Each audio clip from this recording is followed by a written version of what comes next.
We're good there? Yes. Are we good back there on the computer? Okay, we'll call the city council work session October 26, 2022 to order at 12:10 p.m. Roll call, please. Tom Baylor, Here. Kathy Sherman, Here. Jeff Gard, Yes. Melina Meyer, Yes. Ann Schaefer, Yes. Kristen Carpenter, Here. Kenny Jones, Here. and Mayor Allison. Here. That's a quorum of council. Okay, our work session topic today is the 2023 city budget preparation, revenue discussion. Helen, you want to take it away? Sure. There's a budget memo, which I apologize for not giving you many more days to review, but staff and myself have been working hard on individual departmental budgets and looking at revenue. And of course, there's a lot of needs within the city departments. And as you can well imagine, right now there's a pretty significant deficit in the work session, in the work budgets that we're doing. So what I thought would be helpful and useful at this time is to look at revenue. Revenue drives our ability to pay for services.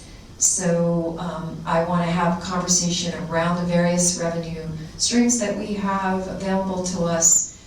Discuss appetite for fees and taxes, and give me a better understanding of what the playing field will be on the revenue side, so that as we try to right-size the budget on the expense side, we have a very realistic instructions from council as to how to proceed. So with that,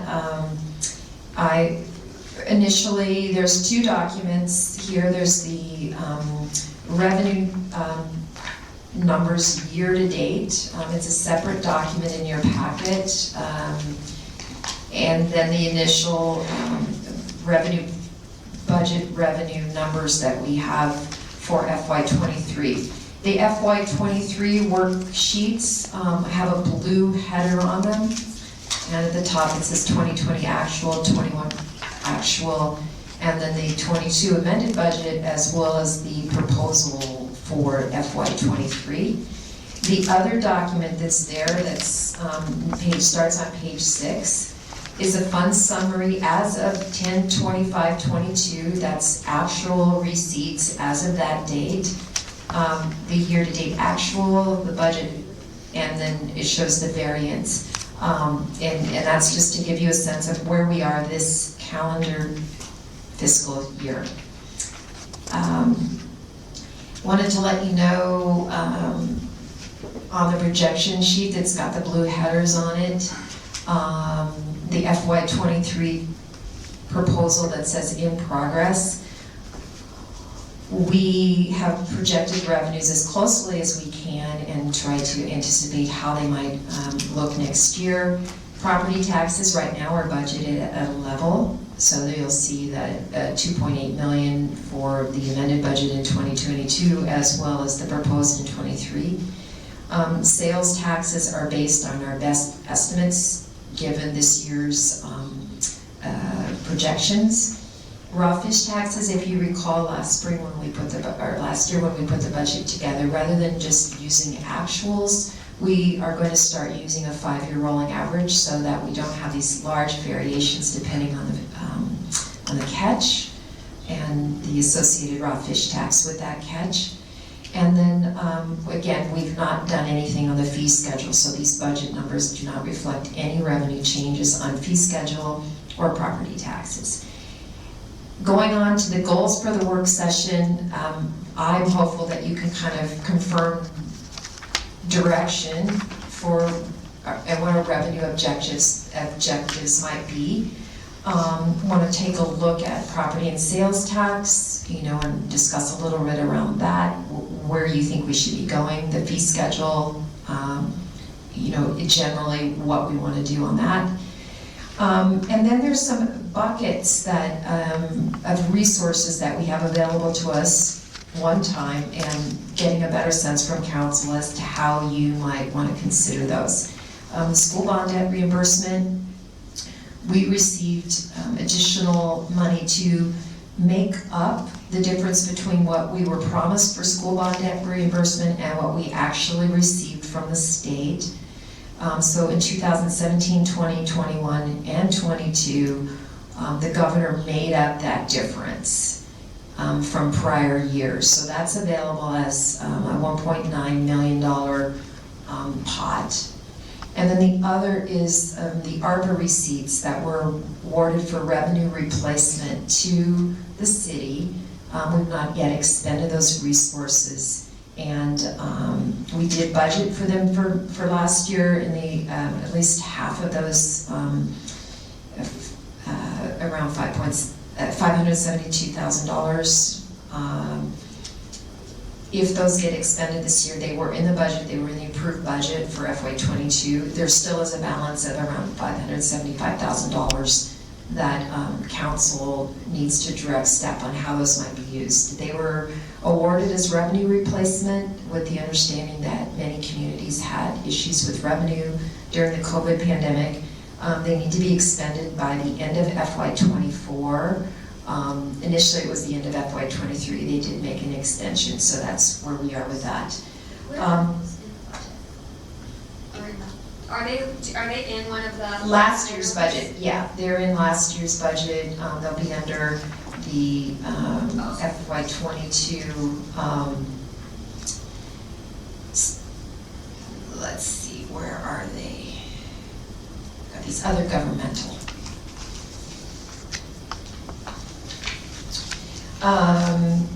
So with that, I guess I don't know what the will of council is at this moment in time, or how you would want to start. But again, my hope is that we can have a conversation. Let's start with the school bond debt reimbursement, because those are big numbers, and get those off the table. And the same with the ARPA receipts. So right now we have $1.9 million. You'll see it on the page 6, actual, in the first column there, the very last line in that first section, state debt service reimbursement. You see a pretty big number, $2.22 million, $2.022 million.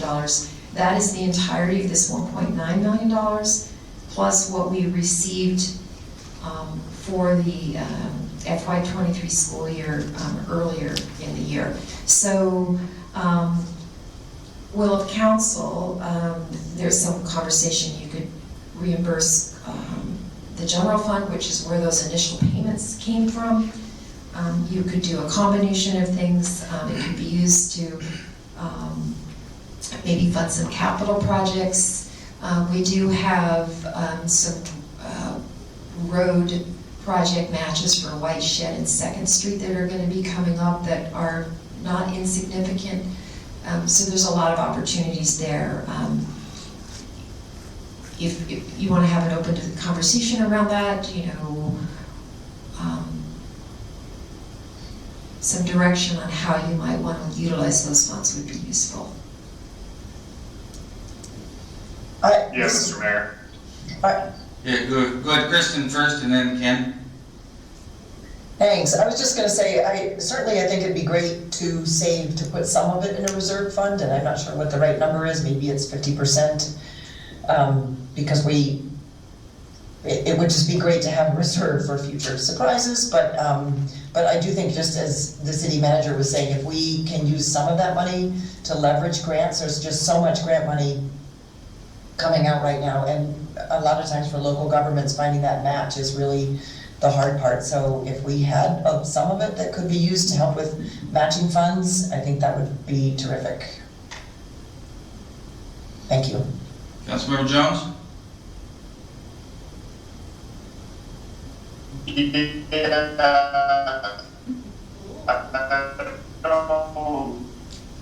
Kenny, you're not coming through at all.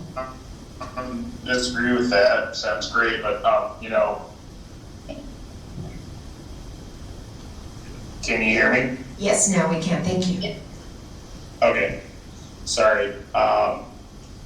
I think that we should put at least half, if not more, into the permanent fund, because for these years where those revenues were short, we pulled from the permanent fund to make up for things, and in every one of those resolutions where we pulled from the permanent fund to make up our budget, we put in there that we had to repay it within a certain amount of time, and I don't think that was ever done.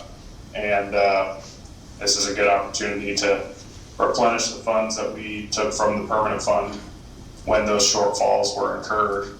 I do hear and appreciate what Councilmember Carpenter is saying. I would be amicable with some sort of a percentage, but I think we need to be saving at least half. Yeah, thanks. Councilmember Bailey? So is the general fund reserve, that's the permanent fund? No, they're separate, Okay, so he was referring to the permanent fund? right. Okay.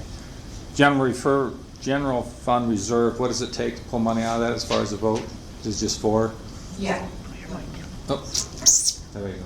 All Would right. you speak into a microphone? Yeah, I'm sorry, I was just directed by Thanks. the chairman. Okay, so the general fund, I guess I would ask the question, why don't we just put it all in the general reserve fund? And if we need it, then we pull it out, as long as we got 4 votes. I mean, why not do it that way? That was my comment. Okay. Yeah, General fund or permanent fund?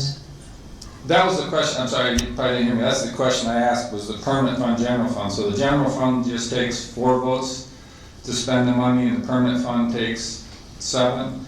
So I would advise put it all into the general fund, and then, like you say, if an issue comes up and we all agree on it, or at least 4 of us, then we can pull it out. it's just as a point of clarification, it's in the general fund now. It's in the general fund, and he's referring to the general fund reserve account. I'm sorry, yes. Yeah, yep.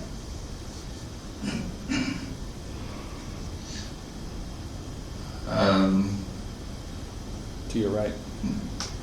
Oh, Schaefer, yeah. Yeah, I think I'm on the same page as everyone that's kind of gone before, wanting to say, you know, we have this boon now, but we know skinnier years will come, and so it'd be good to have reserve funding to help when those times come. But I also like the idea of, you know, maybe using it to fund priority capital projects. I think we need to be investing in what we have and maintaining what we have, so dedicating maybe some percent of those for capital project. Or like grant match, like Kristen said too. Councilmember Sherman or Meyer? Is Meyer on the line? Yeah, thank you. I'm kind of on the page of the general fund reserve, and then maybe putting half of it there and half of it in the permanent fund.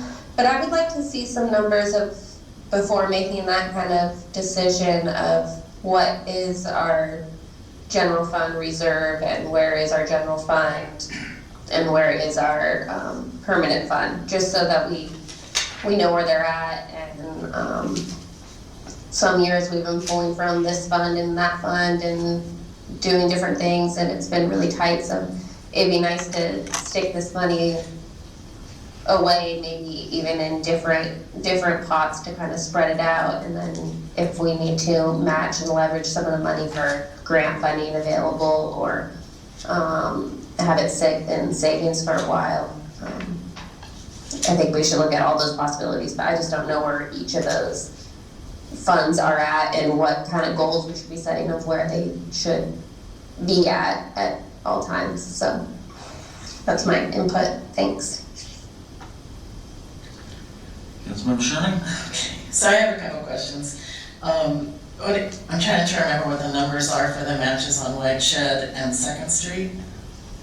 It varies. There's a big, Sam, do you recall, there's a big balloon out a couple of years that's rather significant. Yeah, there's, I mean, sorry. Just ballpark is fine. left or for next year? The- Left or for next year? The matches that we need to make for Right, Whiteshed. so when Whiteshed is yearly, we make a match. Okay. So, next year is a pretty big match, it's because hopefully construction. Right. I think it was one, Can you speak into a microphone? I couldn't hear. 12. how's that? That's better. Okay, so Whiteshed Thank and. you. I feel like I'm screaming at everyone. Sorry, it's up all the way now. That's okay, maybe a little. You can bring it down. Okay. So Whiteshed and, Second Street, matches are paid annually for the duration of the project. So it's variable. I believe that Second Street is gonna be, potentially 60 grand this year, but the following year, it'll be over 100,000, closer to 2. Whiteshed, I believe, is 129 this year. Or no, it's 229. This year's the big year, yeah, for Whiteshed. So those, and then there'll be more after that. That's not the end. I have a schedule. We have a schedule that I can share if you all would like it. But so any grant we get from the state, ACAPS, community STIP or anything like that, that's how they do it. You pay your match and a contingency for each phase of the project. NEPA, design, right of way, construction. And that's when construction is typically big, although right of way can get kind of large as well. So between the two projects, about 600,000 in the next year, 2 years. Couple of years. Couple of years. I would like to, yeah. It would be nice to see the schedule. Sure, and that will be part of the budget when we actually dig into expenses. It's really, this is general guidance. Okay. If you want these resources to be set aside in reserve, that's where they will go, and then we'll have a conversation in more detail about how they might be expended in the future. If there was any appetite to say, oh, we know we want to do this with it or whatever, it sounds like generally speaking, everyone wants to be conservative. And what we've done is this is currently parked in our general fund. And at the next meeting, I'll get you more information so that you guys can decide further whether you want to put it in the permanent fund or just general fund reserve and have it available for projects that might come down the pike. So we don't need to belabor this anymore. Well, I unless there's have- more questions. I Yeah. have one more question, and then I can, so jumping down to the ARPA receipts, can that 575,000 go into the permanent fund? Does that count as an expenditure? No. So, let's move on to ARPA. So ARPA is, you have to demonstrate that you've expended the resources within the time frame that they gave you on the grant. Fortunately, it's very broadly being used as revenue replacement, but it has to be expended. It can be expended on operating dollars, budgets. It could be expended on capital with some limitations. But it cannot be parked into a bank account and let sit forever. You have to show that you fully expended it, otherwise you have to reimburse it. Is there somebody on that? Kristen. Can't see there. Who? Kristen. Councilmember Carpenter? Yeah, I was just gonna say, I know we're not gonna decide the question about the 1.9 million today. I just think at some point it would be good to have a not to exceed amount set that we want, if we want to use some of it for matching and what we want to put away. So that's all, thank you. Councilmember Schaefer? Can the ARPA funds be used as grant matches if it's spent by the deadline? If it's spent by the deadline and if it's for eligible projects, so yes, it's definitely available for that. Can it be used similar to the way we do forced receipts for the schools? And I mean, you call it what you want, we call it whatever, just say that we're paying the staff with it this month and Yes. it's expended, Yep. and then whatever difference Yes. is, use it for something else. Yes, yes. So, I mean, there's a lot of flexibility with these funds, which is fortunate for us, and but it does have that deadline. So whether it's capital projects, matches for capital, it has to be expended. So we can't just park it and say we're going to use it as a match. It has to be demonstrated that it went out the door and is fully expended. Councilmember Sherman, did you have something? No, I was just gonna say that I understand we don't need to make this decision today, but I am also in favor of parking some of the 1.9 into savings, whether it's permanent fund or the general reserve fund. Councilmember Baer? And I just wanted to add on to that, is if we park at all, right now, there's bond funds that are available at 3% to 5%. We stick it all in there and then we collect a little bit of interest. 3% give you $57,000, 5% give you $95,000 in a year.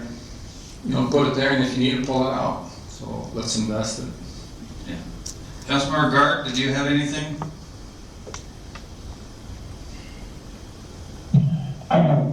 No, I'm in favor of the part and parcel theory, but I'm probably on the more conservative end of it, because with the extra dollars, the windfall dollars we have here, that's about 20% of our budget, and I'd be pretty nervous using substantial parts of that in a single year, expecting to keep the machine rolling on dollars that won't be there.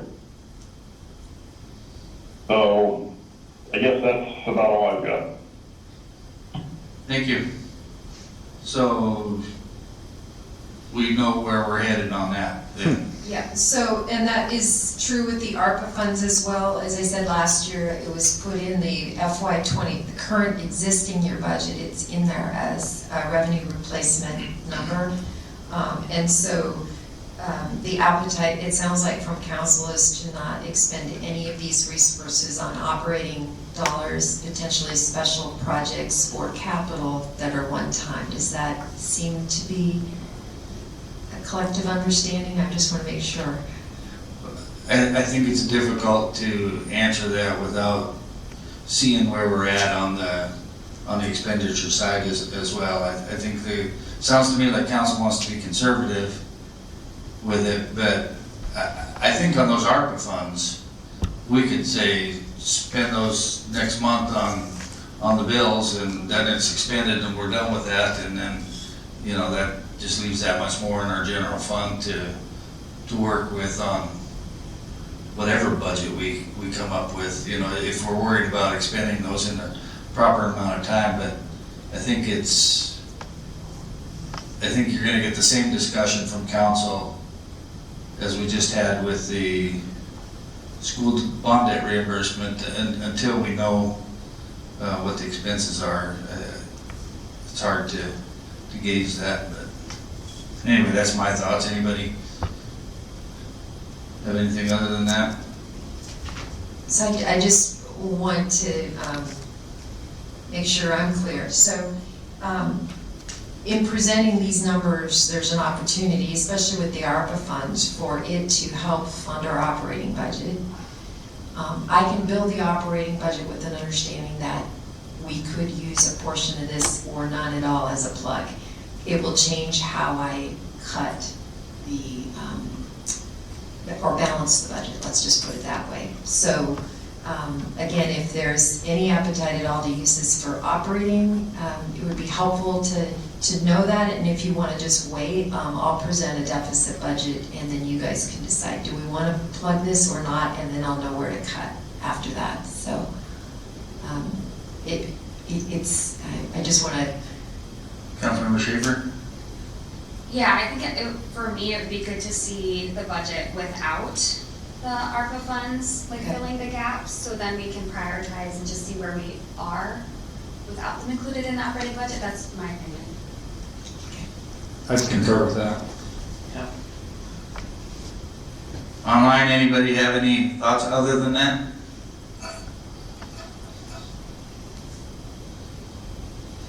So, Which one? Kristen gave a thumbs up. Okay, okay. we're in agreement with that, I guess then.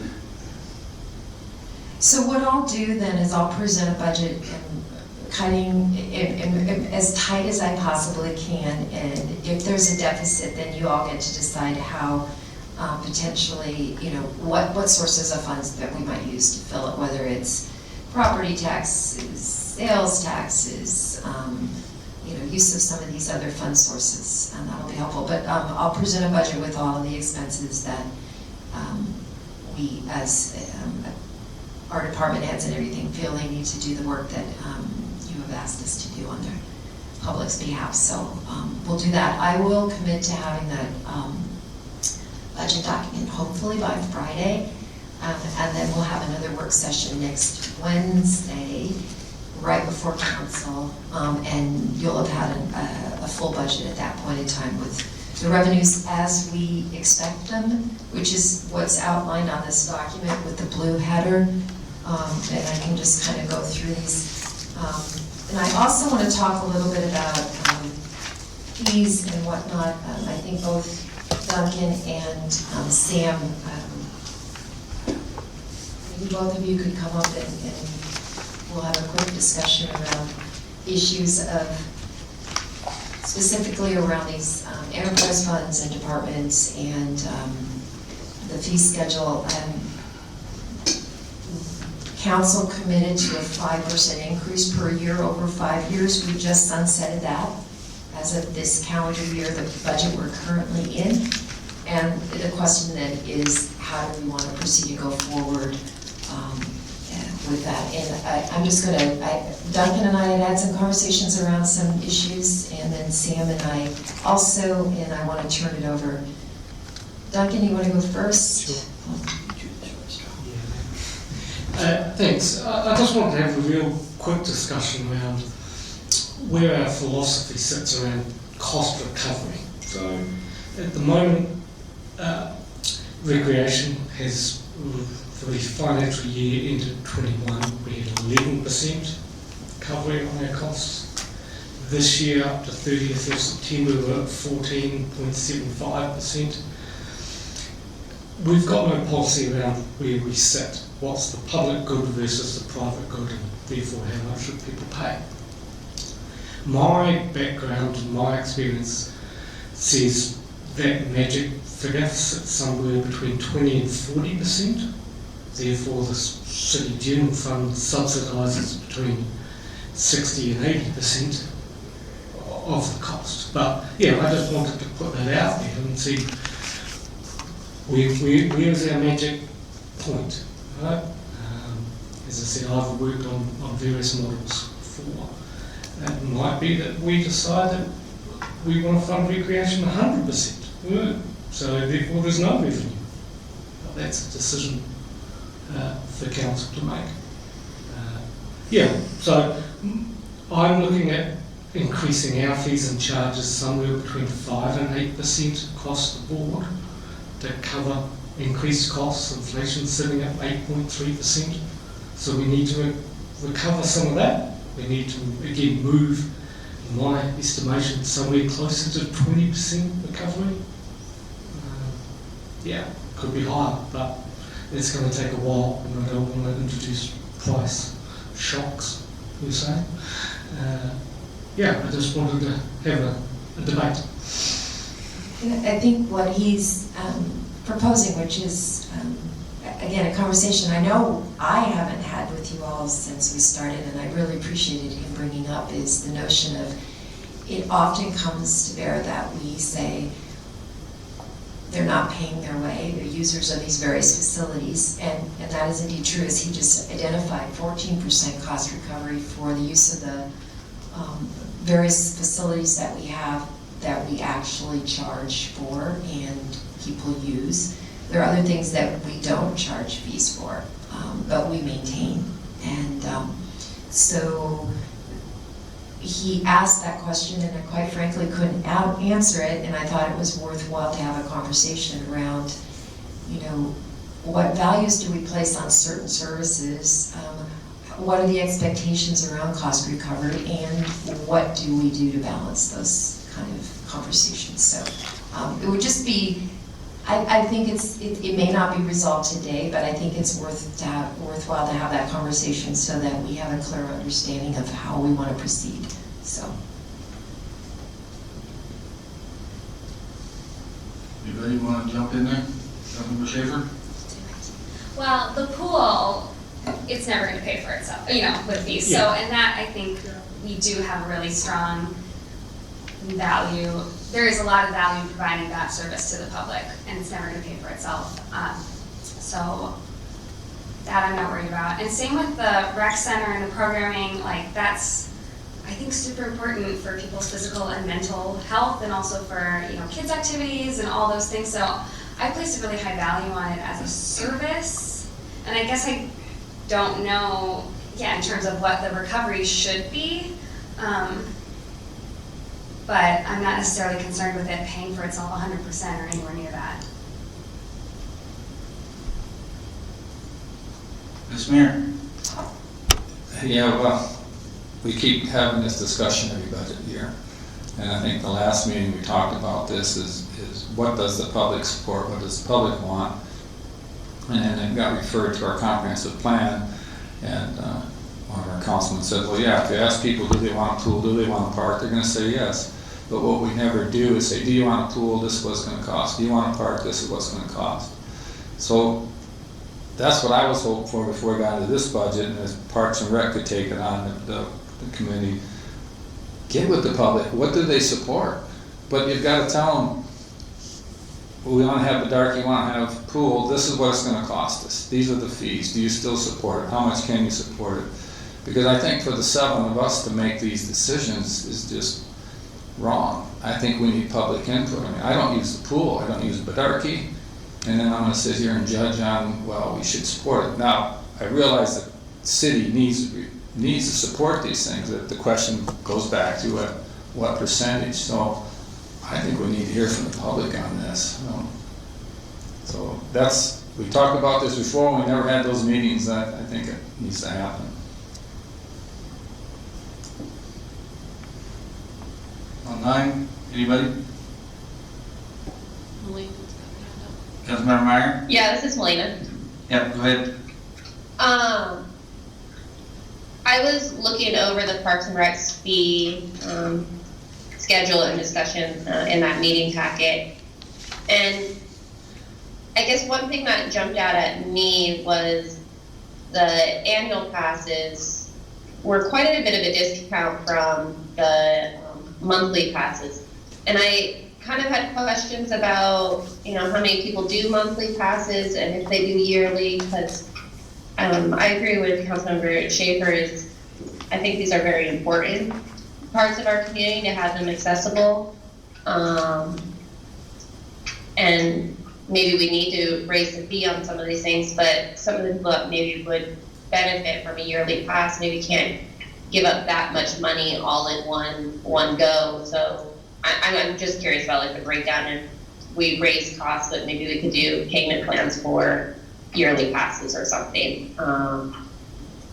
It's an interesting discussion, and I think the whole community should be a part of it, and the users that use Bedarkie, use the pool, and other facilities maybe should be part of these conversations in some way, that we can get out the word to the community that we're having them. But those were just kind of my initial thoughts when I looked at that meeting packet and the fee schedule.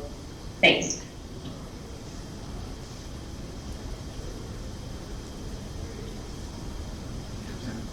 Did you have an answer, Duncan, around the fee and the use passes? Effectively, the approach has been the shorter the duration, the more you pay.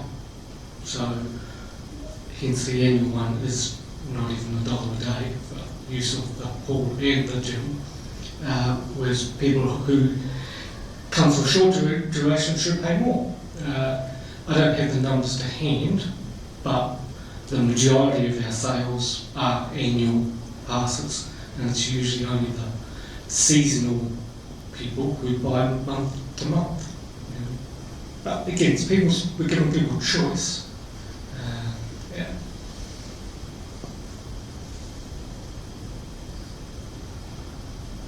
Anybody else? Okay, my understanding takeaway now is that, you know, we want more community input into these conversations, which we are happy to do. They won't impact this budget decision, but definitely something we can do so that council has a collective understanding, all of us have a collective understanding of the community's priorities. And then Sam, because Sam's schedules impacts we're talking fee schedules for services. And again, we just sunsetted the 5% per year fee increases for sewer, water, refuse, and all those things. And again, it's about, you know, how things stand now and how we want to proceed into the future. If you have any direction yet, or if you still want to wait and see what the expense lines look like. But I'll turn it over to Sam. Okay, so I have two things. One is putting in place a fee for batteries. Napa, my understanding is both Napa and BE are no longer accepting batteries. We have to pay to ship those out, all of them. And so we have a fee schedule of $12 for regular batteries and $18 for marine or larger batteries. And then they will go out with the hazardous waste. So we will also have to ship more often because DC does not like batteries hanging out in permitted landfill transfer station area, and they come fast. We already have a pallet. So that's one, and that will directly, you know, go to help subsidize that shipping out of those batteries and the amount of work it takes for them to deal with it. So the second one is water, and I understand that we have just finished the 5%, and I would like to do 5% on the heavy industrial users in the future so that we don't get into crisis mode on water shortages. Things like the siphon, the amount of energy that's spent and overtime spent to be checking the filters when the pumps are running, or to be adjusting valves when the tanks are dropping, the on-call alarms and like that are directly related to that period when the canneries are running full tilt. 5% would put their per 1,000 gallon price up from $1.94 to $2.03.97. And I just feel like that work and effort, and I'll say stress, during that time frame, we need to have that help to pay for those expenditures.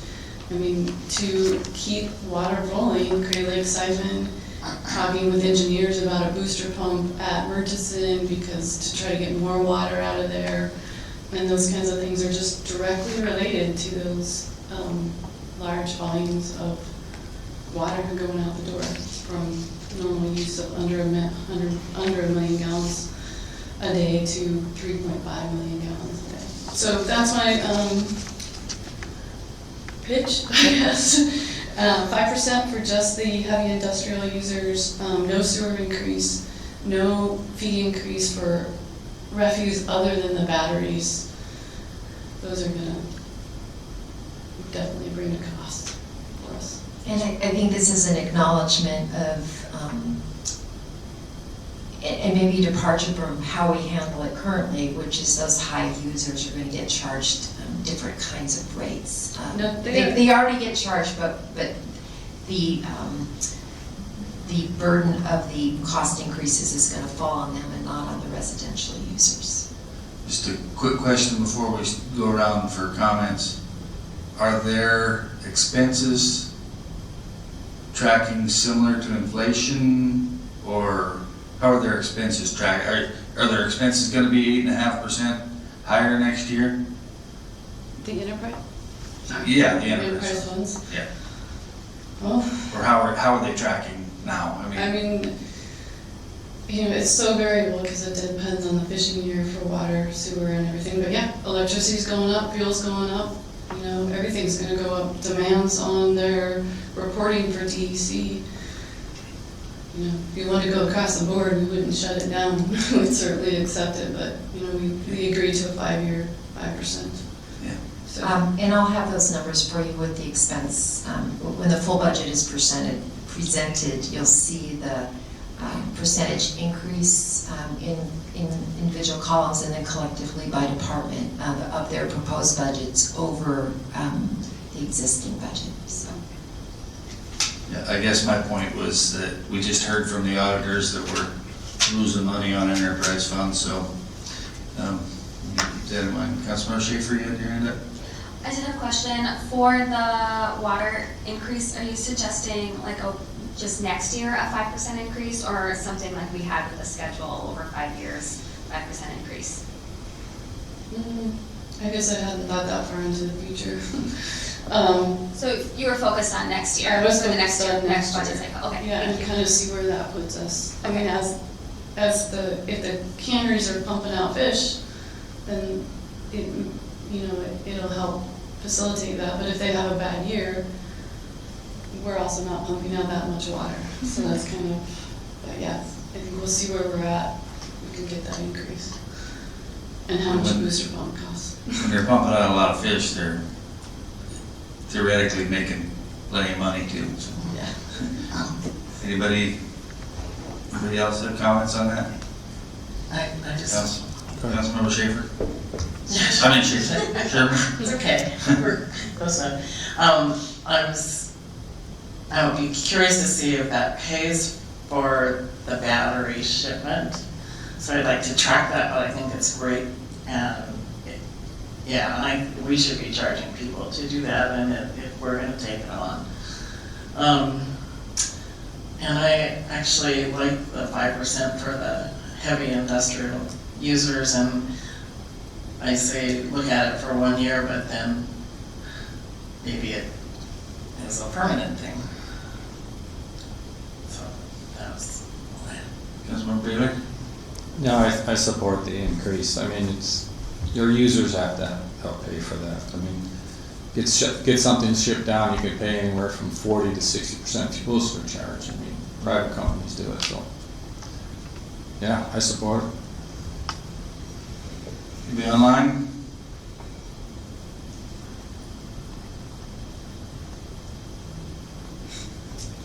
Okay.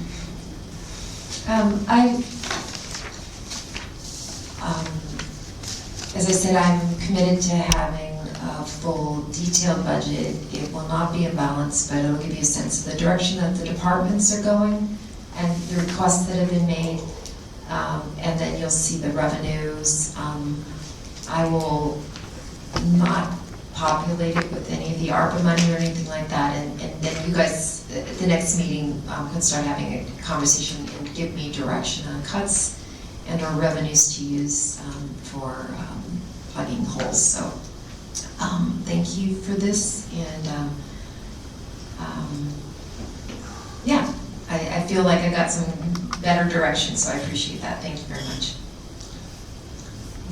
Councilmember Sherman? So is it just gonna be like an hour work session prior to, can we do more than an hour and try and knock some stuff out? Sure. I mean, can we have dinner and do like a 5 o'clock and really crank, because 1 hour is not enough time. And I'm gonna be leaving, and I'm sure others are, and I'd like to participate as much as possible. Whatever you guys want to do, yeah. Next week, the plan is a work session prior to the council meeting. We could also do another day or a different time of day, so I mean, it's totally up to the body. Yeah, I wouldn't mind starting earlier before the council meeting, and also the last couple council meetings, we really didn't have that much on the agenda. Could we, whatever the word is, take a break, and then after council meeting, take it back up? Could we somehow have that as a option? Yeah, we can always just recess the workshop. Okay, I think I would go for that, even if we got another hour in after the meeting or whatever, so. Okay. Yep. Anybody online have comments on that meeting schedule? Yeah, either way. Do you want to start at 6? Sounds good to me. I'm fine with it. Okay. I mean, 5:30, is that what I'm hearing? That's fine with me, 5:30. Some of us retired people. I'm okay with whatever myself, so. We'll plan a Yeah, I'd schedule. say 5:30 would be good, and then if we recess, if we need more time, we can follow up after the council meeting. Okay, sound good? Any, what else on there? Doing comments, anybody have any last comments, final words? Thank you, Helen and staff, for the work you're putting in. So, there being no further business. I think it's great. Oh, go ahead. I was just gonna say, I appreciate the revenue projections, it's really helpful. Okay, there being no further business, we will adjourn the workshop. Thank you for calling in. Helen, if the weather's good, Thank you. I'll go for work. Okay. But it's getting dark today, so maybe, Now, I don't know. want to get people in? What is the weather? Just suggestion. It's good. Well, I just said it can facilitate, but it can't be windy. We're gonna close with our people in the pool, and then you'll, But I also really like and this then you can format ask him, better. is it 2 meals to you? And that's the part, that's what I don't know, is how And much. if it is, Yeah. like the Ducks Unlimited thing, but they had a question on their survey about the food, and the first question was, I want the, you said yes or no, just a check mark. Just, I want prime rib no matter what the cost. But yeah, You you're know, right. I want Parks and Rec no matter what the cost. You'll get the comments at that point in time. Duncan, do you think it would be useful to do a